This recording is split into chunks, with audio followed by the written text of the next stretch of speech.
नमस्कार, मैं डॉक्टर अतुल मिश्रा। कभी हम लोगों ने विचार किया है कि हमारी ताकत क्या है? तो एक ताकत हमारी कमजोरी भी होती है। जिस क्षेत्र में हम कमजोर हैं वही हमारी ताकत बन सकता है।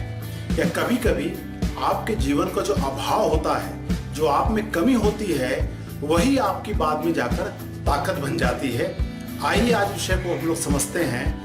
आपकी कमजोरी ही आपकी ताकत है।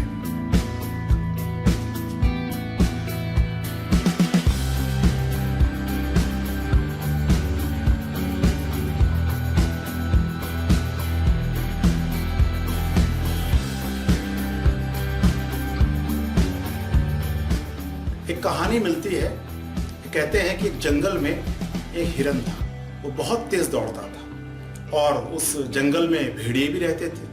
वो प्रयास करते थे हिरन को पकड़ने का, लेकिन पकड़ नहीं पाते थे। एक दिन पूरे भेड़ियों की मीटिंग हुई और मीटिंग करने के बाद उन्होंने जो सबसे तेज दौड़ने वाला भेड़िया था उसको चुना गया कि कल सुबह तुम दौड़ोगे और दौड़ने के बाद उसे पकड़ के रहोगे, हिरन को चाहे जो हो जाए, और ये पूरे भेड़ियों के आप सम्मान का मामला है। ठीक है। फिर अगली सुबह हुई, उसने हिरन को खोजा और पीछा करना शुरू किया। और कहते हैं कि दिन भर पीछा करता रहा, लेकिन हिरन को पकड़ नहीं पाया। और जब शाम को निराश लौटा तो पूरे भेड़िए उससे कहने लगे कि भाई तुमने बहुत गलत किया, तुमने भेड़ियों का नाम बर्बाद कर दिया, आखिर तुम पकड़ क्यों नहीं पाए? तो उसने कहा कि पकड़ने की वजह जो है वो दोनों का उद्देश्य अलग अलग था। उन्होंने कहा कि जो उसकी जो कमजोरी है, हिरन की जो सबसे कमजोर पक्ष है, वही उसकी ताकत बन जाता है। जैसे भेड़िए का जवाब था कि मैं तो इसलिए दौड़ रहा था कि भाई मैं पीछा करूंगा, मिला तो मिला, एक टाइम का मेरा खाना हो जाएगा। लेकिन हिरन जो कमजोर था वो इसलिए दौड़ रहा था कि वो कमजोर है, अगर वो नहीं दौड़ेगा तो मारा जाएगा। तो दोनों का तरीका अलग था, उद्देश्य अलग अलग था। मैं सिर्फ एक टाइम के खाने के लिए दौड़ रहा था और वो जो हिरन था वो जान बचाने के लिए दौड़ रहा था। इस तरह जो कहानी है कहती है, अगर आप में कोई कमजोरी है और वही आपकी धीरे धीरे ताकत बन सकती है। बहुत सारे लोग भारत में अलग अलग जगहों पर कुछ गरीब बच्चों को पढ़ाते हैं और वो निःशुल्क पढ़ाते हैं, उनके साथ मेहनत भी करते हैं और उनका अच्छा चयन भी होता है। जब सब में मैंने अलग अलग, जब आप उनके इंटरव्यू पढ़ेंगे तो जब उनसे पूछा गया कि आप बहुत जो संपन्न, प्रतिभाशाली, संपन्न बच्चे हैं, उनके साथ क्यों नहीं वर्क करते, आप बहुत गरीब बच्चों को लेकर ही क्यों उनका सिलेक्शन करवाने में विश्वास करते हो? तो उन्होंने जवाब दिया, ज्यादातर लोगों ने यही जवाब दिया कि देखिए, जो गरीब बच्चा होता है उसकी जो गरीबी है, उसका जो अभाव है, वही उसकी ताकत बन जाती है। तो मैं तो पढ़ा सकता हूं दो बच्चों को एक तरह, लेकिन वो उस बच्चे के सफल होने की ज्यादा गारंटी होती है जो इसलिए पढ़ाई कर रहा है कि उसके सामने पढ़ाई के अलावा कोई रास्ता नहीं है अपनी स्थितियों को बेहतर बनाने का।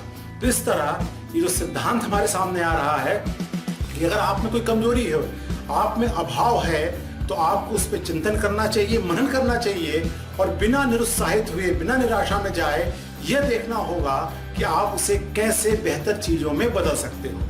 आपने सड़क पे देखा होगा एक व्यक्ति जो आराम से चला जा रहा है, वो धीरे धीरे जा रहा है, लेकिन जिसके कंधे पर बोझ है, जिसने बोझा उठा रखा है, उसकी चाल कभी भी बहुत धीरे नहीं होती है। जिस पे भी भार है उसकी गति हमेशा बहुत तेज हो जाती है। इसे हम लोग मैनेजमेंट में स्वॉट एनालिसिस भी कहते हैं। उसमें दिखाया जाता है कि भाई आप अपनी ताकत पहचानिए क्या है, फिर आप अपनी वीकनेस पहचानिए कि आप में कमियां क्या क्या हैं, फिर आपको ये देखना होगा कि आपके सामने संभावनाएं क्या क्या हैं, और फिर आपने को ये देखना होगा उन संभावनाओं को पूरा करने के लिए अन्य बाधाएं, बाहर से बाधाएं कौन सी आ रही हैं।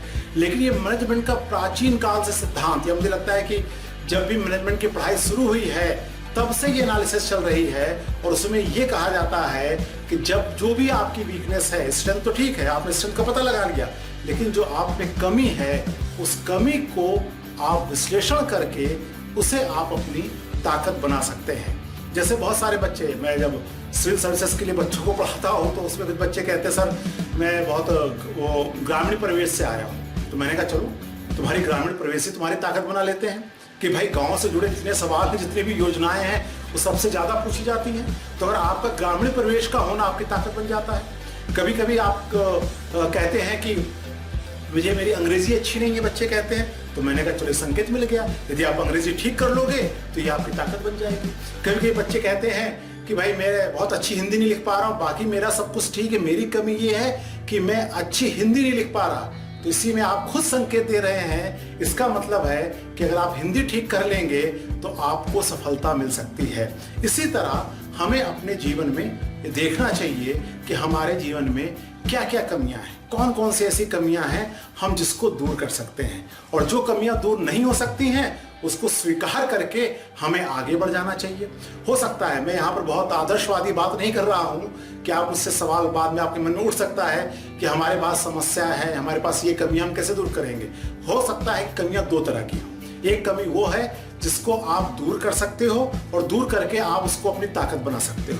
दूसरी कमी ये है कि जिसको आप दूर नहीं कर सकते हो। जैसे अगर आप आपका जो आपकी पृष्ठभूमि जो है वह बहुत धनवान की नहीं है, आपके पास पैसे की बड़ी कमी है, तो इसे आप भले दूर ना कर पाओ, लेकिन आप इसको अपनी ताकत बना सकते हो कि मुझे तो इसलिए मेहनत करनी है कि मुझे अपने पूरे परिवार को और मुझे खुद आगे ले जाना है, क्योंकि अगर मैंने इतनी मेहनत नहीं की तो फिर मैं सफल नहीं हो पाऊंगा। तो इस तरह हमें अपने जीवन में सबक को स्वीकार करना चाहिए कि जो भी हमारी कमजोरी है वही हमारी ताकत है। धन्यवाद, नमस्कार।